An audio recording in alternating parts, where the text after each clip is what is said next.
All right, picture this. The air is just thick with shisha smoke, maybe some roasting nuts, and this real tension. It's June 19th, 2018. It's actually the second day of Eid. And you're in this incredibly crowded cafe in Bulak El Akrur, Cairo. Every single person, I mean everyone, is glued to the TV screen. The Egypt versus Russia World Cup match is blaring. You hear cheers, groans, people praying under their breath. It's just electric in there. And sitting right amongst them is Salah. He's with his friends and he looks, completely locked into the game. Every pass, every near miss. But then this loud, sharp ring cuts right through all that noise. A phone, Salah's phone. He answers it. And you can imagine it's hard to hear, but it's Hiba's sister. Her voice is, well, it sounds worried. It just says Hiba hasn't answered her calls for hours, which is unlike her. And Salah, well, he sounds calm. He uses the noise of the cafe, see? He tells her, oh, Hiba must be asleep, or maybe she just can't hear the phone over the match noise. Totally plausible, right? He says, don't worry, I'll check on her and the girls, Habiba and Yana, right after the game. Smooth, unhurried, playing a part. So the match ends. Egypt loses, unfortunately, and Salah starts that short walk home. The noise of the cafe, it just fades behind him.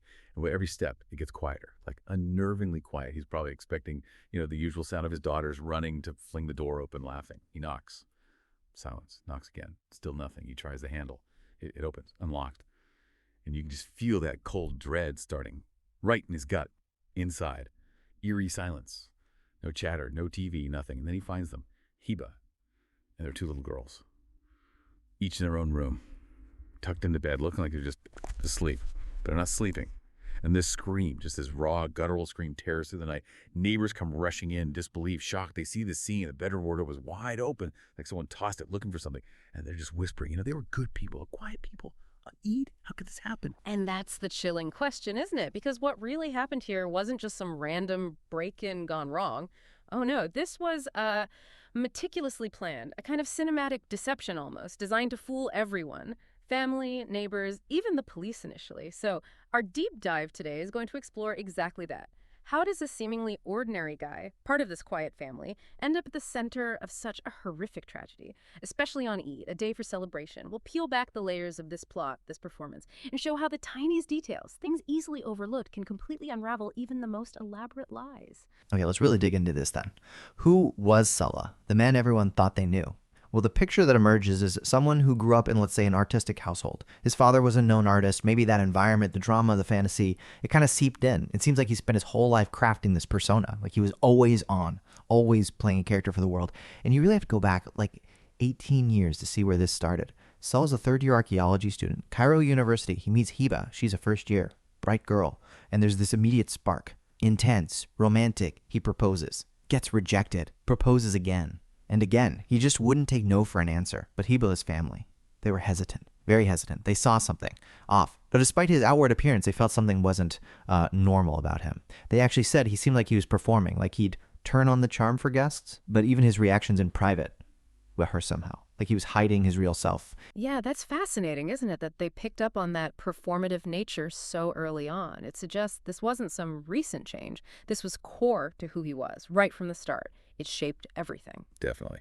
But Hiba, maybe she saw something else, or maybe she was just charmed. She kept pushing.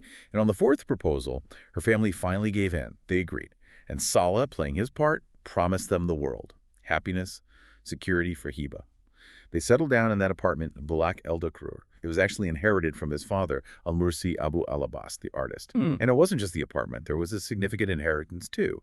Money meant to secure the family's future. Right, and that early observation about his performative side is key. It wasn't a switch he flipped later. It seems fundamental to his identity. So, for 14 years, they're married. They have their 2 daughters. And from the outside, okay, maybe just normal family arguments, the usual ups and downs. But Hiba, she's described as this genuinely good woman, and she played this really difficult role, constantly covering for him, smoothing things over, making excuses, making sure the girls always saw him as this ideal father, even though behind the scenes, he wasn't. Protecting the image. Exactly, as she'd explain why he wasn't around or why he was moody, just trying to keep up appearances. Because the reality seems to be that Salah was, well, unambitious. Deeply dissatisfied with his life, always looking at what others had, feeling like he deserved more, but without actually wanting to work for it. He never really committed to building a career or improving their situation.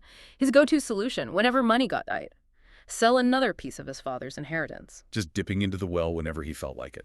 Pretty much. And even then, he wasn't happy. He started seeing Hiba as the source of the financial pressure, blaming her for basic family expenses. She's trying to build a home, and he sees her as a burden. It really points to this core issue, his refusal to accept his reality, his own limitations, and this constant search for a shortcut. Some easy way to get rich without the effort. He felt entitled to it. And this is where things start to spiral really badly. That constant dissatisfaction, that itch for more, it pushes him onto this really dangerous path. You see this pattern emerge. He sells some inheritance, gets a chunk of cash. He then invests, and it probably just throws it at some scheme he knows nothing about, loses it all, inevitably. Then goes right back to complaining, oh, bad luck, the world's against me.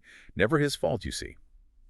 This goes on, and then one day, he has this encounter that changes everything. Runs into an old friend, and this friend is suddenly loaded. Fancy car, big villa, total transformation from the guy Salah remembered living in some small rented place. Salah, probably green with envy, asks how. The friend says, stock market speculation, paints this picture of making millions overnight, effortlessly. Ah, the magic words. Instant wealth. Exactly. The perfect shortcut. So Salah gets obsessed, utterly consumed by this idea. How can he gamble his money in the stock market? He decides, and this is crucial, he decides to sell his last major asset, a big apartment they owned, one that actually provided regular monthly rent, stable income, gone. He's going to take all that money and pour it into the stock market. This is it, his big break, his escape route. And you have to ask, what happens when that kind of deep-seated desperation mixed with years of avoiding real work meets this glittering promise of instant millions, especially for someone like Salah?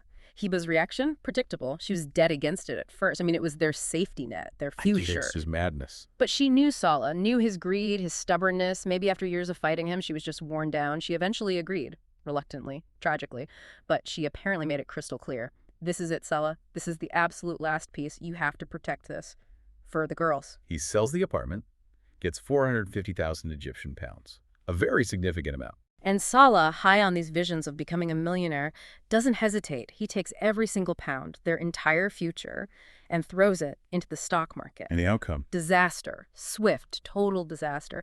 Within days, the market turns, or his bets go bad. Whatever happened, he loses it all. Every last pound. Vanish. Oh, my God. He's in shock, staring into this abyss. The money's gone, the security's gone, and he knows he has to face Hiba, but he can't. He's unwilling to face her, unwilling to admit his failure. So in that moment of panic and shame, he makes a decision. He won't tell her, he'll keep it secret. And instead, he starts to build his plan, his cinematic plan to escape the consequences. Okay, let's go back to that night. The police arrive. Salah's just discovered the bodies. His scream brought the neighbors. And the scene, at first glance, it looks like a robbery gone horribly wrong. That open wardrobe is key. The initial police report leans towards murder-robbery. The target, the 450,000 EGP that Salah claims was in that wardrobe. He even pulls out the apartment sale contract. See? Here's proof the money was here. It's part of his script. And his performance, apparently totally convincing. He's the distraught husband, the grieving father, voice cracking, tears, telling police, neighbors, if only I hadn't gone to watch the match. Textbook manipulation. Right. And the neighbors back him up unknowingly. They Okay. confirm. Yeah, he was at the cafe, seemed normal, got upset when Egypt lost, just like us. They talk about what a quiet, respectable family they were. The whole scene fits Salah's narrative perfectly. But that's the thing about a performance, isn't it? Eventually, the cracks start to show, especially when forensics get involved. The police, they start looking closer, beyond Salah's story. They're looking for anything that doesn't quite fit. And the forensic team, the medical examiner, they provide the first few inconsistencies. Cause of death, strangulation, likely a cord or wire. Okay. But crucially, all three victims show signs of a struggle. Bruises, defensive wounds. They fought back. They didn't just passively accept it. Not at all. And the bodies. They were found neatly in bed, yes, but the evidence suggested they were moved after death, staged. Then the inconsistencies start piling up. 1, no forced entry. The door was just unlocked. That points to someone they knew. Someone with a key, perhaps. Or someone already inside. Precisely. 2, that open wardrobe. Okay, the cash is gone. But there's a jewelry box right there, full of gold, untouched. Why leave the gold? Makes no sense for a typical robber. Exactly. Red flag number 1. 3, the location and timing. Bulak El Dakur is a busy area, doing this during a huge World Cup match. The noise, the people everywhere. It's incredibly risky. Who would chance it? Very bold. We're very calculated. And 4, the biggest one, the autopsy bombshell, time of death. estimated to be about 5 hours before Salah called the police. 5 hours, but the match was only 90 minutes. Exactly. His entire alibi being at the cafe during the murders just collapses. That timeline is impossible. The science doesn't lie. Wow, okay, so the whole story he built, this cinematic plan, it's starting to just unravel, piece by piece. The investigation kicks into high gear now, and every new discovery just tightens the net around Salah. Forensics comes back with something even more damning. Remember the signs of struggle? They found skin fragments deep under Heba's fingernails. Her desperate final act of fighting back. And the DNA analysis on those fragments, a perfect match to Salah. Irrefutable, placing him right there, in that struggle. Not just at the scene, but physically involved in her death. Then comes the CCTV. Investigators check cameras on the street near the building. And what do they find? Footage of Salah leaving his apartment before the match even started. Directly contradicting his alibi of being at the cafe the whole time. He keeps getting called in for questioning. The prosecution's careful. They don't accuse him outright yet. They're just gathering evidence, building the case, then the confrontation. They lay it all out for him in the interrogation room. The CCTV footage showing him leaving early, the forensic report with the time of death that blows his alibi apart, the DNA from under Jesus' nails. He's probably still denying it, still trying to perform his way out. Until the final devastating piece of evidence. Yeah. The prosecutors ask him, maybe calmly, maybe sharply, to take off his jacket. And there they are, fresh scratch marks, angry red lines. Heba's last marks on him, scratched into his skin during her fight for life. And that's the power of meticulous investigation and forensic science, isn't it? No matter how clever you think you are, how elaborate your story, the physical evidence just doesn't lie. For Salah, in that moment, seeing those scratches reflected back at him, knowing they had the DNA, the timeline, his whole fabricated world just imploded. The performance was over. He knew he was caught. That had to be his breaking point. And it was. With everything collapsing around him, Salah finally confessed. He told them everything, the cold, calculated details of what he'd done, the motive. He said it was desperation, fear of poverty after losing all that money, just refusing to face the consequences, refusing to take responsibility. He admitted he planned it all around the World Cup match. That was his perfect alibi, his stage. He described the sequence. Hours before the match, the girls were asleep. Heba was praying Maghrib, the sunset prayer, on her prayer mat. Her back was to him. He went into the room, grabbed the cord from the landline phone. God, the sheer coldness of it. He attacked her from behind, wrapped the cord around her neck. She fought back fiercely. That's when she scratched him, leaving that crucial evidence. He strangled her, then carried her body to the bed, arranged her like she was sleeping. Then he went to the girls' room. Habiba, the older one, woke up. She saw him killing her little sister, Jana. Oh, unimaginable horror. Habiba apparently screamed and ran towards her mother's room, maybe seeking safety, only to find Haba already dead. Salah chased her down, caught her, and strangled her too. He placed both girls in their beds, staged the whole scene.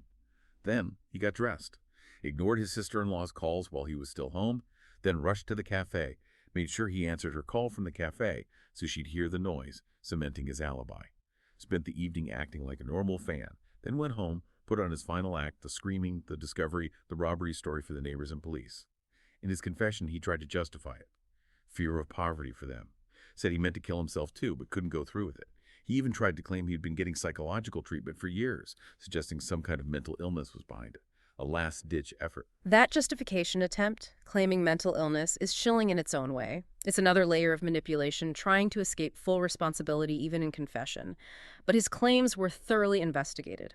He was sent for psychiatric evaluation, and the experts concluded he was of sound mind, fully aware of his actions, the sheer level of planning, the calculation involved in the crime, the staging, the alibi. It all directly contradicted any notion of him not being in control or unaware of the gravity of his acts. This wasn't psychosis. This was calculation born from desperation and narcissism. He simply refused to accept failure and chose murder over facing the truth. So after all the investigations, the trial, the evidence laid bare, justice was served. In March 2022, Salah was sentenced to death. Reports say he denied his guilt right up to the end, still clinging to this narrative that he was a victim of psychological pressure, still playing a role. It really forces you to look at the root causes, doesn't it? This wasn't about sudden snap. Salah's core issue seems to have been this profound, lifelong dissatisfaction, always wanting more, always comparing, always refusing to put in the actual work. He constantly sought shortcuts, felt entitled to success without earning it.